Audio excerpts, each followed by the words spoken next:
O jornal Folha de São Paulo apresenta Ilustríssima Conversa, com o editor da Ilustríssima, o Irá Machado. Bem-vindos à Ilustríssima Conversa, um podcast quinzenal da Folha.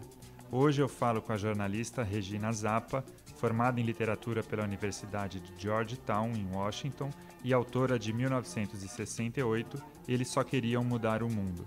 Nesse livro, escrito em parceria com o jornalista Ernesto Soto, ela aborda os principais eventos de 50 anos atrás, não só aqueles ocorridos em maio, na França, mas ao longo de todos os meses daquele ano e em diversas partes do mundo. Se você pensar que a cada movimento desse, de alguma forma, se anda para frente em algum campo, você pode dizer que foi assim o auge de um movimento de contestação aos valores estabelecidos, foi uma quebra de tabus, uma quebra de preconceitos, e isso a gente pode ver, isso a gente tem como herança daquele momento. Na nossa conversa, falamos sobre Guerra do Vietnã, Primavera de Praga, luta por direitos civis nos Estados Unidos, atos contra a ditadura militar no Brasil e as manifestações de junho de 2013, entre outros eventos históricos. Regina, obrigado por ter vindo participar aqui da nossa ilustríssima conversa. Queria começar perguntando para você a respeito desse seu livro, que é o seguinte: você tinha 14 anos em 1968. Você fez um livro com muita pesquisa, mas alguma coisa você se recordava. Do que exatamente você se lembra de 1968? Bom, primeiro, obrigado a vocês por me terem aqui. Eu me lembro mais fortemente, a lembrança maior que eu tenho, mais forte, daquele momento, foi justamente do cortejo fúnebre do estudante Edson Luiz, que foi morto num restaurante estudantil no Rio de Janeiro. Foi uma revolta muito grande por conta da morte desse estudante. Nós já tínhamos vivido o golpe militar de 64. E, em 64, eu me lembro de sair da escola, descer a rampa da minha escola, que ficava no alto, e me deparar com muitos soldados subindo, porque a escola lá no alto fazia fronteira, limites, né, com a sede do governo de Estado. Então, isso também tem uma lembrança clara, mas isso é 64. E, a partir desse momento, eu comecei a perceber uma turbulência política, um nervosismo, né? Os pais, os amigos dos pais falando coisas na escola. Mas, em 68, especificamente, o que eu me lembro mais, que eu acho que foi uma coisa que detonou outros movimentos, foi justamente nessa passeata, onde as pessoas estavam muito enfurecidas, as pessoas passavam e viravam carros da polícia, enfim. Foi um momento assim muito forte, que eu tenho lembrança dessa época. Isso no Rio de Janeiro, né? Você é carioca. Isso, eu moro no Rio, e nessa época estava morando no Rio, logo depois saí, fui morar fora, mas nesse momento eu ainda estava lá. Você fez um livro sobre um ano muito agitado, muito comentado, e é comum que a nossa memória traia os fatos. Queria te perguntar se, ao fazer a sua pesquisa para o livro, você passou por algum processo de desmistificação de 1968 ou o contrário? Enfim, o que aconteceu entre a sua memória e os fatos daquele ano? Na verdade, Irá, a memória que eu tenho é uma memória de adolescência. Então, a minha memória é também do que se falava depois de 68. Então, as pessoas comentando, e sempre se falou muito durante toda... enfim, de 68 para cá, se falava muito sobre essa época. Eu acho que é o contrário, em vez de desmistificar, quando nós começamos essa pesquisa para fazer o livro, nós descobrimos muito mais coisa do que a gente imaginava. E esse livro, a ideia de fazer esse livro foi porque eu também dava aula de jornalismo durante um tempo.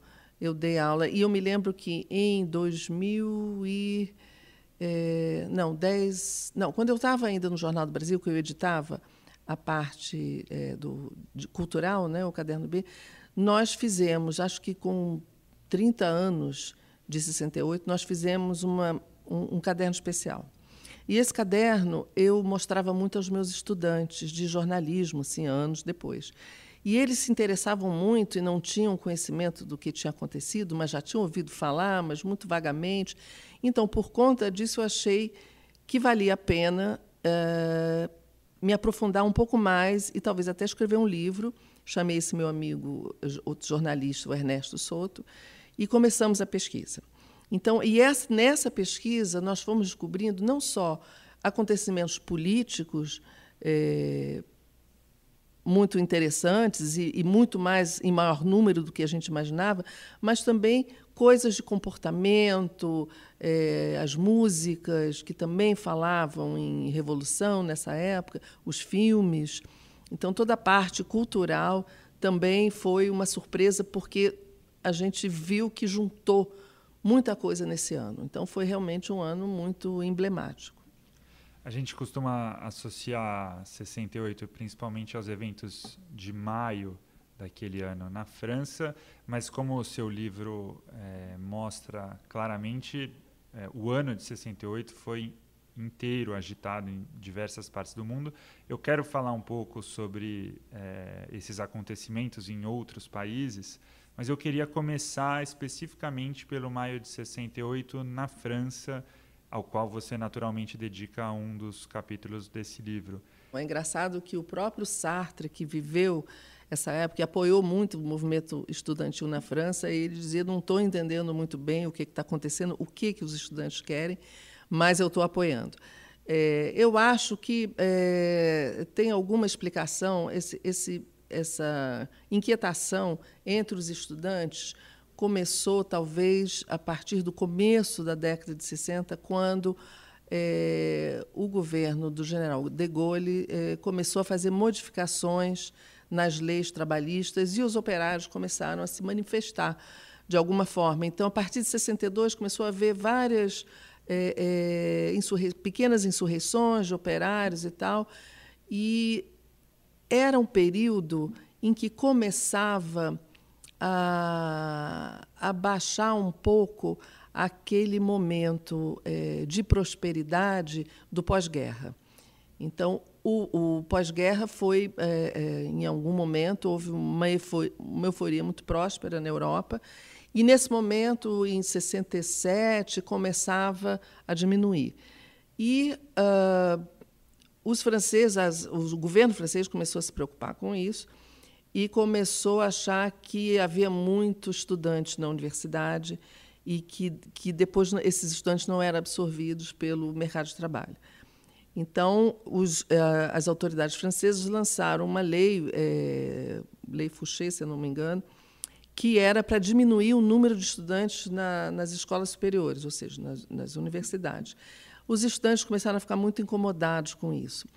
Em 65, foi fundada a Universidade de Nanterre, na periferia de Paris, assim, em volta de Paris, e era uma das universidades, se tornou uma das universidades mais progressistas da França. E ela absorvia os estudantes que não conseguiam entrar na Sorbonne ou outras universidades importantes francesas. Esses estudantes, então, começaram a querer se manifestar, primeiro, contra essa ideia de que era preciso diminuir o número de estudantes nas universidades, contra também um currículo muito rígido das universidades, uma hierarquia muito conservadora, mesmo dentro de Nanterre, e uma faísca de todo esse movimento pode ter sido um momento que eu acho que foi em 67, quando alguns estudantes franceses foram presos porque protestavam contra a guerra do Vietnã, que era um assunto naquele momento que envolvia o mundo inteiro, não apenas os Estados Unidos. Então, a partir daí, e com líderes como Daniel Cohn-Bendit, que era alemão, mas estudava em Nanterre, os estudantes foram se organizando e foram começando os protestos, até que eles, no começo de maio de 68, ocuparam a Universidade de Nanterre. A universidade foi fechada. Então, esses estudantes foram para Paris e ocuparam a Sorbonne. E, nesse momento, a polícia entrou para desalojar os estudantes e eles não esperavam que fosse uma resistência assim, tão firme dos estudantes. Então, houve choque entre estudantes e policiais, muitos feridos, e isso foi um impacto para o governo. A partir desse momento, então, com a ocupação da Sorbonne, começou a haver manifestações praticamente diárias, até que chegou a uma que se chamou a Noite das Barricadas, que foi muito violenta, muitos feridos. Parece que em todo o movimento francês só uma pessoa morreu, não foi nesse dia, foi em algum outro momento. Mas, então, os estudantes iam para a rua, e aí tinha os grafites. Mas o próprio movimento, eu acho que tem um historiador, o Tony Judt, que chama esse movimento estudantil de uma rebeldia num momento de um mal-estar no momento de prosperidade. Então, o que acontece? Muita gente diz os estudantes estavam entediados. Na verdade, não era só isso. Claro que eles tinham coisas que eles queriam mudar, mas eles queriam mudar os costumes, eles queriam mudar as relações com os professores, as relações com os pais, porque o mundo caminhava para um lugar e o comportamento não acompanhava, né? As relações, principalmente entre as gerações.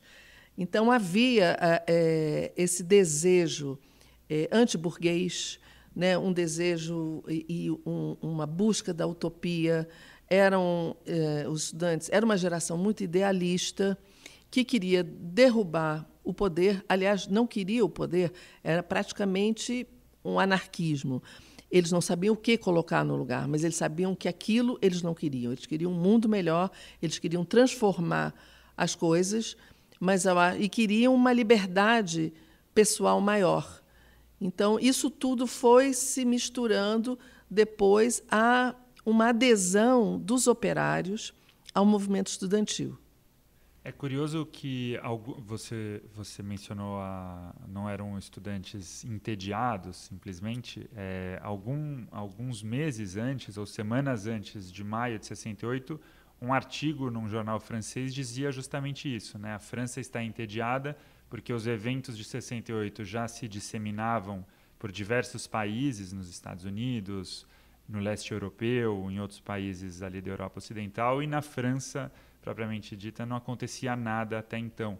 E teve um episódio que tinha tudo a ver com comportamento, que foi uma interpelação do Daniel Cohn-Bendit a um ministro francês em Nanterre, no qual ele cobrava a possibilidade de os alunos homens irem aos dormitórios das mulheres, é isso? Isso. Essa também era uma reivindicação que pode parecer engraçada hoje em dia, mas era proibido, né? As mulheres não podiam visitar os homens, os dormitórios eram completamente separados, e isso fazia parte da reivindicação para se quebrar a rigidez entre as relações.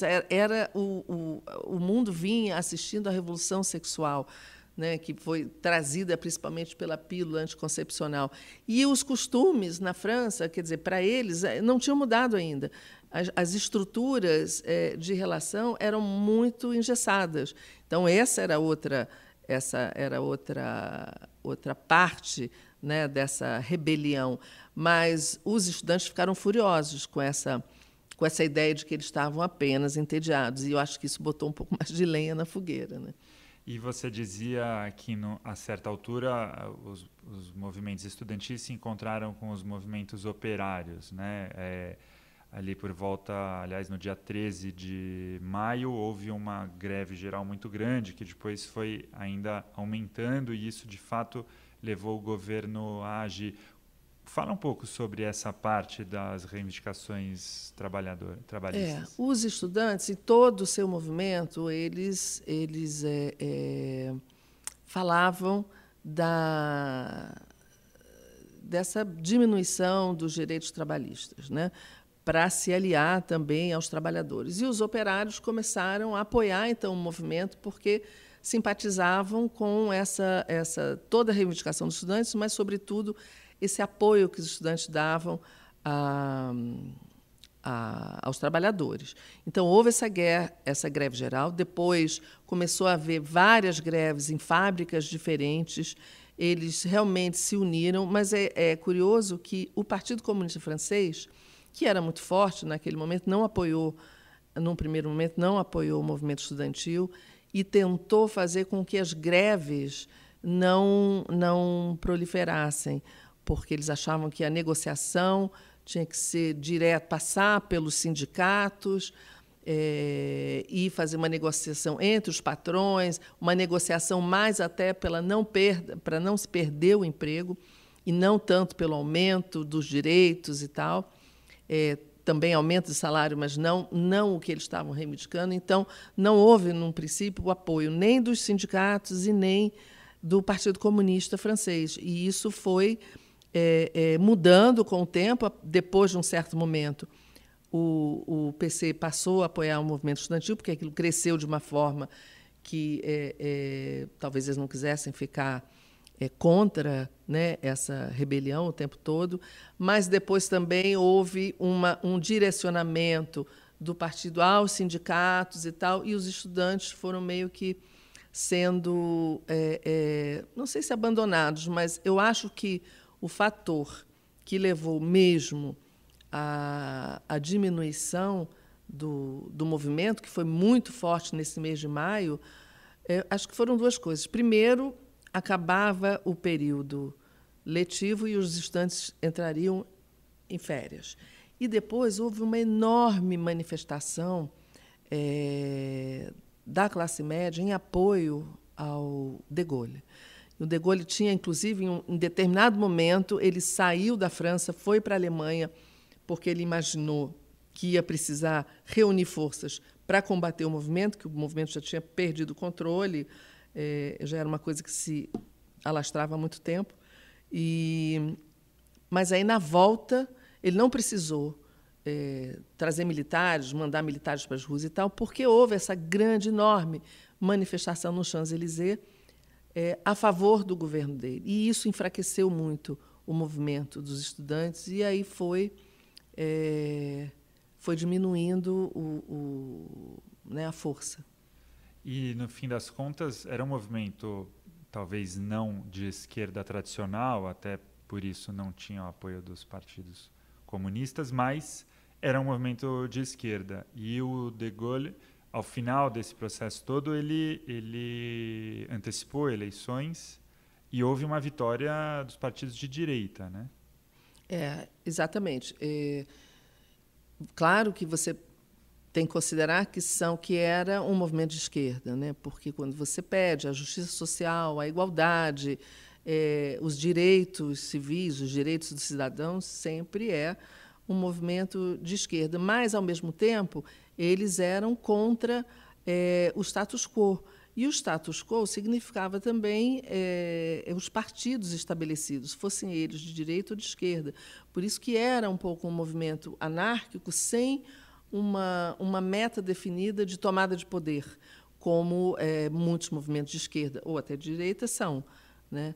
Então, com essa eleição e a vitória da direita, né, o de Gaulle realmente antecipou, eu acho que a razão disso tudo é uma razão que a gente vê na história o tempo todo. Quando as pessoas se sentem ameaçadas, ficam com medo, porque a ordem é quebrada, você tem pessoas protestando na rua, jogando pedra, confronto entre polícia e estudante ou operários, isso tudo causa um medo e uma insegurança muito grande na sociedade, né, na maioria das pessoas, na sociedade que fica observando, principalmente a classe média estabelecida. Então, acho que esse medo leva sempre as pessoas a buscar uma saída pela direita, que é onde se sentem mais seguros.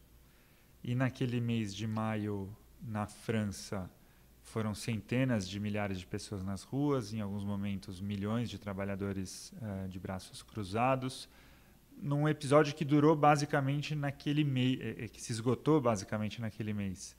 Mas, como a gente já comentou aqui, em outras partes do mundo foi um ano inteiro de agitação. Claro que em muitos casos eventos que já vinham se alongando desde anos anteriores, mas, de qualquer maneira, eles, em 68, adquiriram pontos culminantes assim, de transformação. Então, eu queria conversar com você agora um pouco sobre alguns desses outros episódios de 68. Todos eles estão no seu livro ao longo dos meses daquele ano.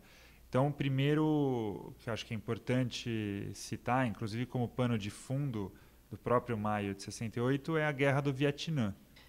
A guerra continuava com força total, só que nesse princípio de 68, em janeiro, houve uma ofensiva vietnamita contra as forças americanas, em que os rebeldes vietnamitas, a resistência vietnamita, conseguiu ocupar 36 cidades que já estavam perdidas, né?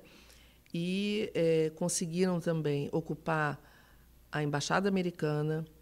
Tem aquela foto famosa do embaixador e das pessoas da embaixada fugindo num helicóptero enquanto os guerrilheiros vietnamitas invadiam a embaixada. Isso foi uma vitória muito grande da oposição à ocupação americana, obviamente.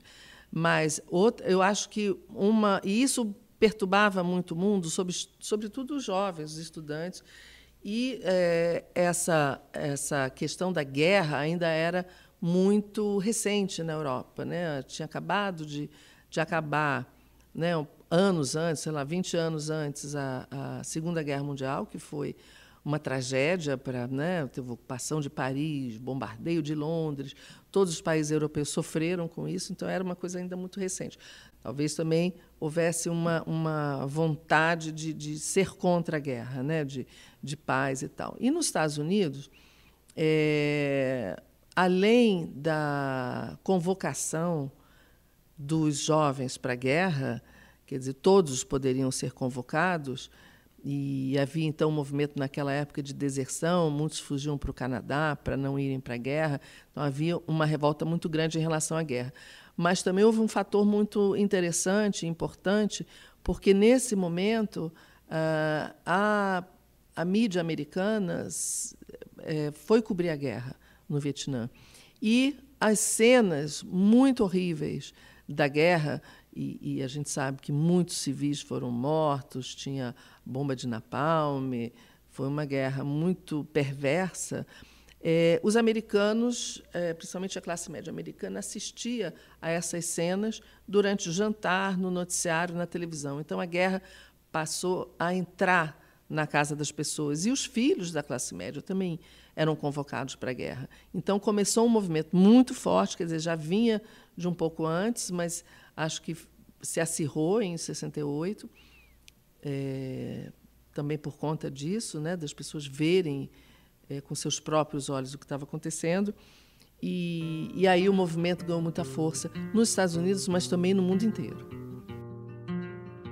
Você está ouvindo Ilustríssima Conversa. E outro movimento que já vinha de antes e ganhou força em 68 é o movimento pelos direitos civis nos Estados Unidos. Essas reivindicações nos Estados Unidos pelos direitos civis, elas vinham vindo, ganhando força com os acontecimentos. Houve aquele acontecimento com a Rosa Parks, que era uma negra, que se recusou a se levantar do seu lugar no ônibus para ceder para o branco, porque ela estava sentada no lugar dos brancos. E isso começou a detonar uma crise muito forte, houve um apoio muito grande a ela, houve também uma reação muito forte de quem era a favor da segregação, era um país ainda muito dividido.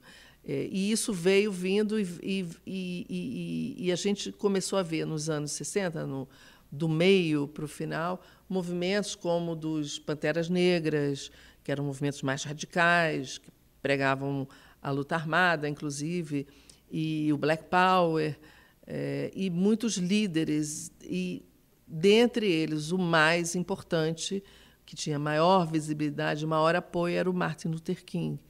E foi em 68 que ele foi assassinado durante um comício. Isso aí também trouxe uma turbulência enorme.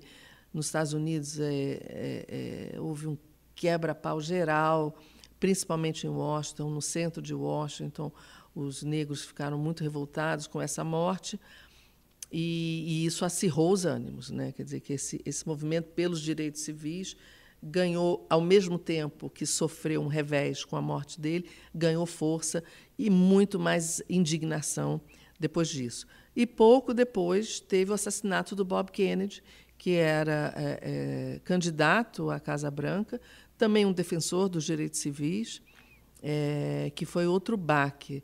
Mas o ponto alto, eu acho, que da luta pelos direitos civis que vinha vindo na década de 60 foi realmente em 68, com todos esses fatos, inclusive com o assassinato do Luther King. E teve em 68 a manifestação bastante forte de atletas negros dos Estados Unidos nos Jogos Olímpicos do México. Né? Isso foi uma coisa muito, muito simbólica.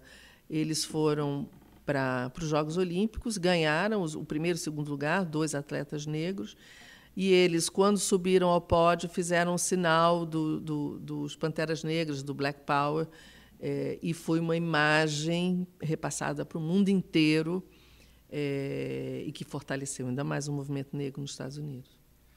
E também nesse ano houve manifestações importantes no bloco comunista, atrás da Cortina de Ferro, na então Tchecoslováquia. Houve o que ficou conhecido como a Primavera de Praga, um movimento de poesia esmagado, mas queria que você falasse um pouco sobre isso. Na Europa, muitos países da Europa ficaram influenciados pelo movimento estudantil francês. Né? Você teve movimentos na Itália, na Alemanha, na Inglaterra, e na Tchecoslováquia. É engraçado que foi um movimento contrário, porque enquanto os franceses achavam que o sistema democrático não estava resolvendo para eles, os tchecos queriam justamente o contrário, eles queriam um sistema democrático.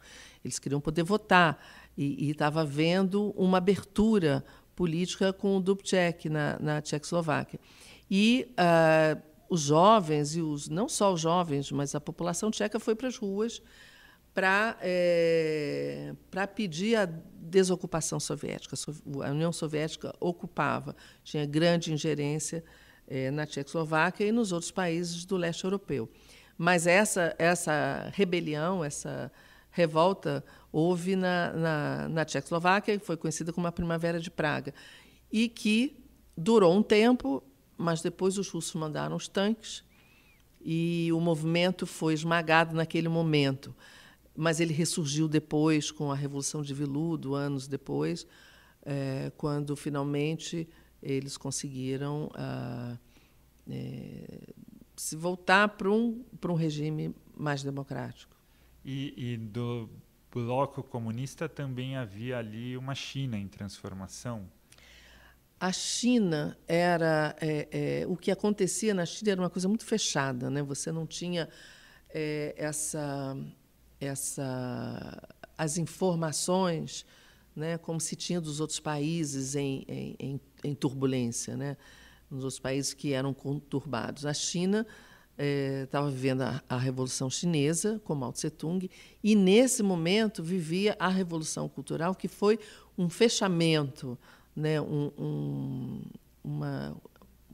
como é que se diz? Uma coisa mais radical, um momento mais radical da Revolução Chinesa, quando os jovens chineses, com seu livrinho vermelho na mão, passaram a serem os protagonistas mesmo da Revolução Chinesa, com poder.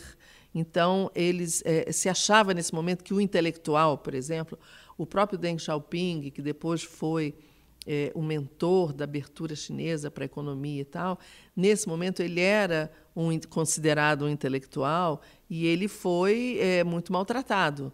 E tinha aquelas coisas da pessoa sair na rua com chapéu de burro, ou professores que eram jogados da janela das universidades. Inclusive, um momento cultural difícil, porque Os jovens foram para o Tibete, por exemplo, que era ocupado pela China, e destruíram muitos dos templos, porque eram considerados monumentos burgueses, né? Então, eu acho que quando você tem os jovens, muitos jovens, com esse poder na mão, insuflados contra o capitalismo, a burguesia, até o conhecimento, né, torna-se muito perigoso. A Revolução Cultural durou uns 10 anos, mas em 68 foi o auge dela. E uma outra revolução cultural, não a chinesa, aconteceu em diversos países do mundo, acontecia aqui no Brasil também, acontecia nos Estados Unidos, acontecia na Europa. Muita coisa mudou naquele ano de 68, ou muitas mudanças se aprofundaram no cinema, na música, no teatro. Você fala um pouco disso no livro, cita letras de músicas, peças de teatro, o caso de Roda Viva, do Chico Buarque, dirigida por Zé Celso Martinez Corrêa, que foi proibida Foi invadida. Foi invadida pelo comando de caça aos comunistas, os atores apanharam, depois foi proibida de ser exibida aqui no Brasil. Enfim, foi um momento de muita turbulência cultural também.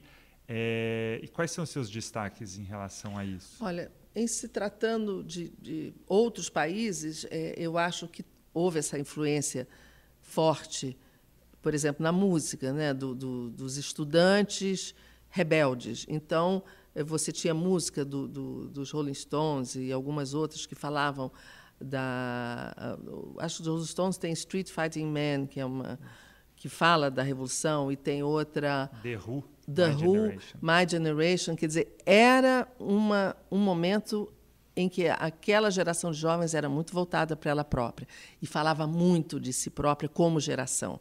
Então, você citou aí My Generation, do The Who, e tinha, enfim, músicas que falavam da revolução, da rebeldia, principalmente, e como essa geração queria tomar as coisas nas suas próprias mãos e quebrar com as tradições e avançar nos costumes mais liberais. Então, houve, acho que no mundo inteiro isso, nos Estados Unidos também. E no Brasil vivia um momento diferente, né? A América Latina vivia um momento diferente. Enquanto você tinha, não na Tchecoslováquia, mas no resto da Europa, países democráticos, né, onde se tinha eleição e tudo, no Brasil a gente tinha acabado de sofrer um golpe militar que fechou o país para a eleição, para a democracia, enfim. Então, era diferente. A luta, em outros países da América Latina também, no México também, que teve muita convulsão social. Mas, então, era um movimento também de jovens, estudantes, mas era um movimento contra um inimigo muito palpável, muito objetivo, que era a ditadura militar. Nesse momento, até o final de 68, as artes no Brasil, isso vinha desde até do final de 50, quando foi criado o Teatro de Arena, depois o Teatro Oficina, depois, um pouco mais tarde, o Teatro Opinião, no Rio, Arena e Oficina em São Paulo. As artes já vinham contestando também o status quo, o establishment, né? Pegando um pouco da carona nesse movimento que contagiava o mundo inteiro. Então, nesse momento de 68, você tinha o cinema novo, que era extremamente politizado, você tinha o teatro politizado, essas companhias que eu mencionei. Mesmo nas artes plásticas, que geralmente é uma atividade muito solitária, onde as pessoas se isolam para pintar, mesmo elas, os artistas plásticos saíram para a rua e também participaram de movimentos artísticos dentro das artes plásticas. No Rio você teve os Domingos da Criação, no Museu de Arte Moderna, era tudo muito efervescente e as artes dialogavam, né? O cinema novo buscava atores no teatro, né, nos teatros, né, de arena, no Opinião. A música, né, dialogava também com o cinema. Você chamava Sérgio Ricardo para fazer músicas, trilhas do cinema novo. Você tinha as músicas de protesto que começaram depois do golpe militar. Então, era uma efervescência e, naquele momento, fazer arte significava fazer política, né? Esperava-se que os movimentos artísticos, em qualquer das áreas, tivessem opinião. E eles tinham, né? Então, se você fizesse naquele momento, não é que fosse exigido, depois se falou de patrulha ideológica, mas foi uma coisa mais tarde. Naquele momento, era um movimento espontâneo. Se você fizesse uma peça de teatro que não tivesse uma mensagem social, uma mensagem política, não era muito considerado pelos críticos. Então, essa efervescência cultural de quebrar também com as coisas já existentes e trazer uma mensagem política e social para o país que vivia aquele fechamento, né, da ditadura, isso foi acontecendo até o AI-5. Quer dizer, foi um movimento muito efervescente, principalmente nesse ano, né, vinha sendo a partir de 64, mas esse ano foi muito forte, e que sofreu um corte abrupto completamente no dia 13 de dezembro de 68, quando foi dissolvido o Congresso, quando foi instituído o AI-5, e a censura, que já vinha vindo, ela aí realmente se instalou com força total. Muitos artistas tiveram que entrar para a clandestinidade, outros tiveram que ir para o exílio, e essa produção artística começou a sofrer muita censura, então isso abafou muito. E aí você tinha essas perseguições, como você mencionou, contra o elenco de Roda Viva, aqui em São Paulo, onde existia um comando de caça aos comunistas, que, Deus me livre, se está se formando um outro aí. Mas eles invadiam os lugares e batiam nas pessoas, entende? Achando que todo mundo era comunista, ou chamando de comunista. Enfim, essa turbulência foi tanto na criatividade da parte dos artistas, quanto na repressão. Teve também na música, né? Você acabou não mencionando, mas os festivais da Record, na época, eram muito significativos, e nesse ano de 68 teve um embate final entre Sabiá, do Chico Buarque, e a música do Geraldo Vandré, que ficou em segundo lugar e ficou mais conhecida, né? Isso foi no Festival do Maracanãzinho, foi no Festival Internacional do Rio.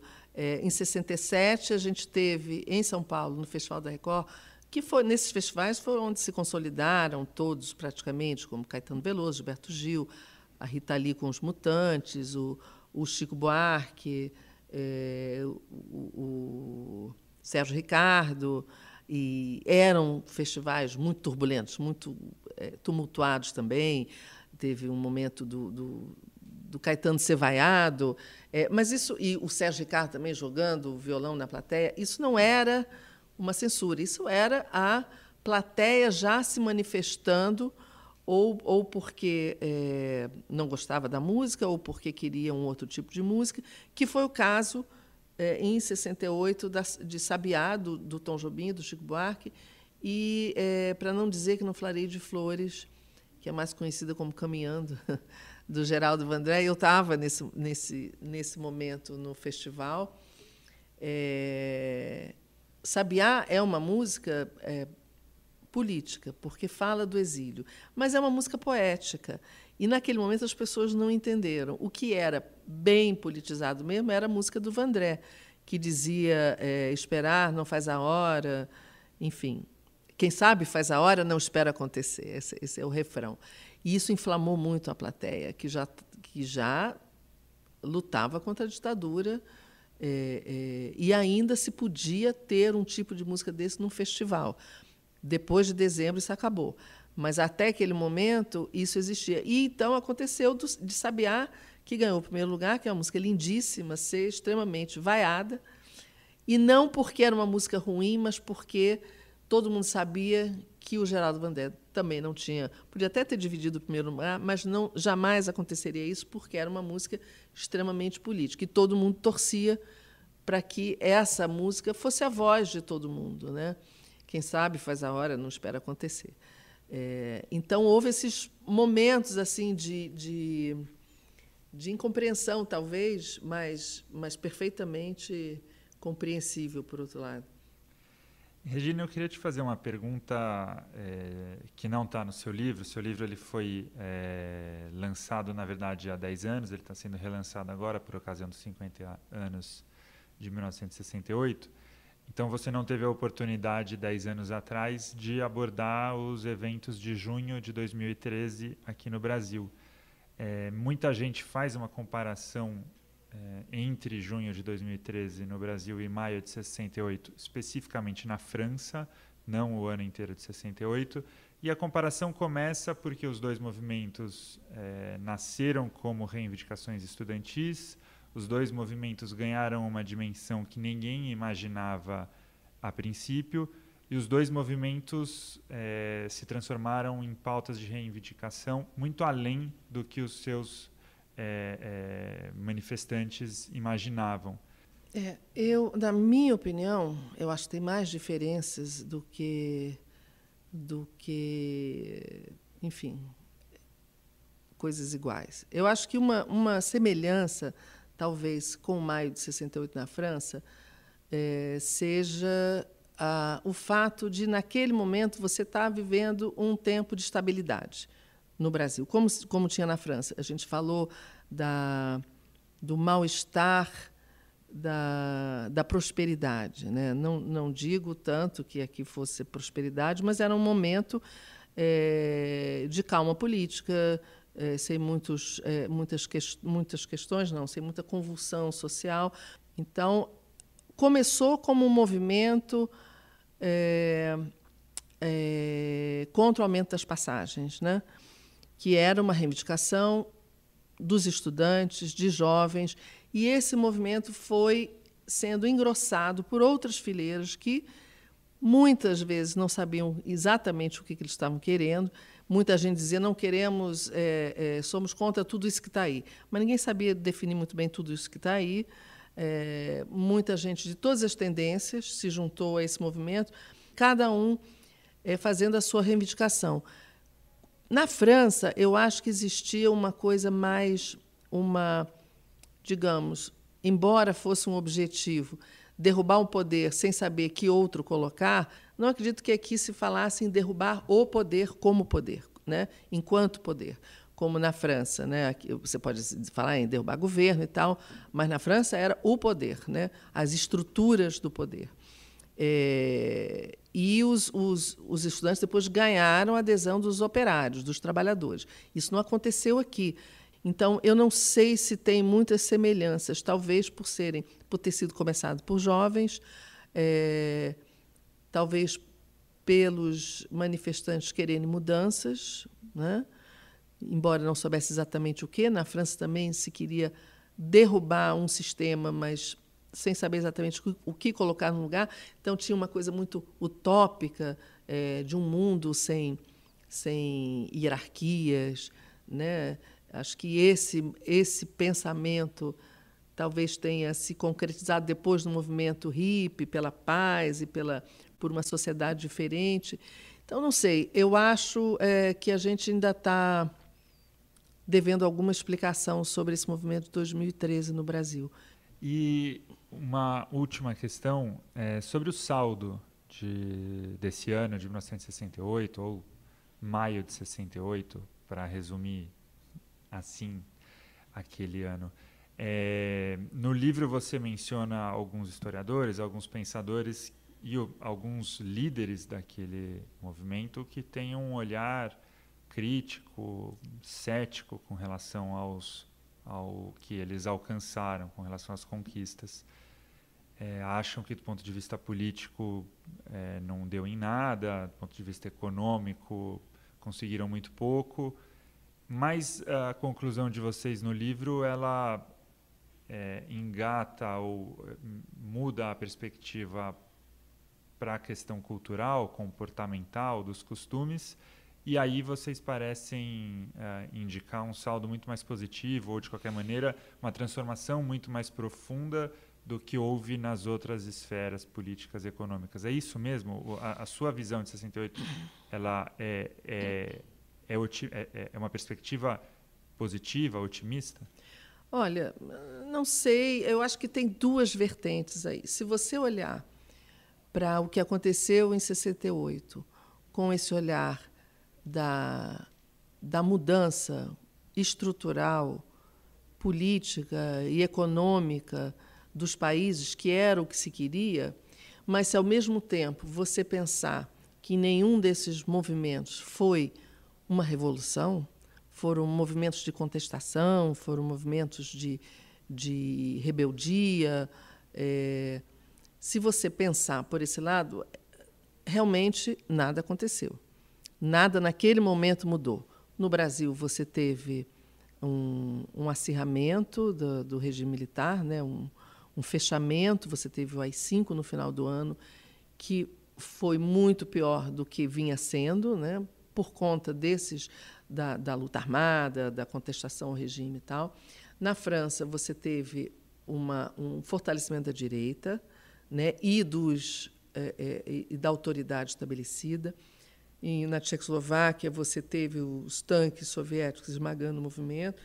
Nos Estados Unidos, você teve 2 assassinatos. Se você olhar desse ponto de vista, o que aconteceu neste ano, no final do ano, não foi positivo. Mas, se você pensar que a cada movimento desse, de alguma forma, se anda para frente em algum campo, você pode dizer que foi assim o auge de um movimento de contestação aos valores estabelecidos, foi uma quebra de tabus, uma quebra de preconceitos. E isso a gente pode ver, isso a gente tem como herança daquele momento, né?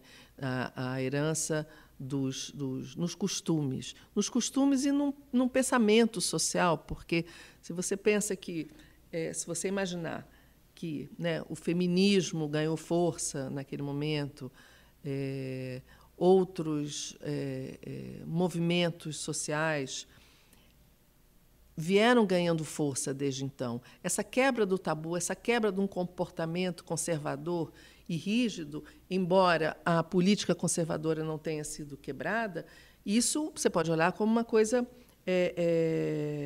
muito positiva. E tem uma lição, eu acho, de 68, que talvez até, por exemplo, na França, esse movimento não tenha, digamos, entre aspas, não tenha ganho, né? Não tenha obtido ganhos verdadeiros e concretos e positivos. Era também um movimento que nasceu de uma reivindicação de quebra de valores, né? E isso eu acho que aconteceu. Isso hoje a gente vê nos movimentos LGTB, a gente vê nos movimentos contra o racismo, embora também você veja na Europa uma volta, um retrocesso também à xenofobia, aos movimentos racistas, por conta também do medo, né, da invasão de refugiados e tal. Eu acho que, do ponto de vista libertário, das liberdades individuais, da quebra de preconceitos, de tabus, a gente lucrou e a gente aprendeu com 68. Acho que a gente tem uma herança.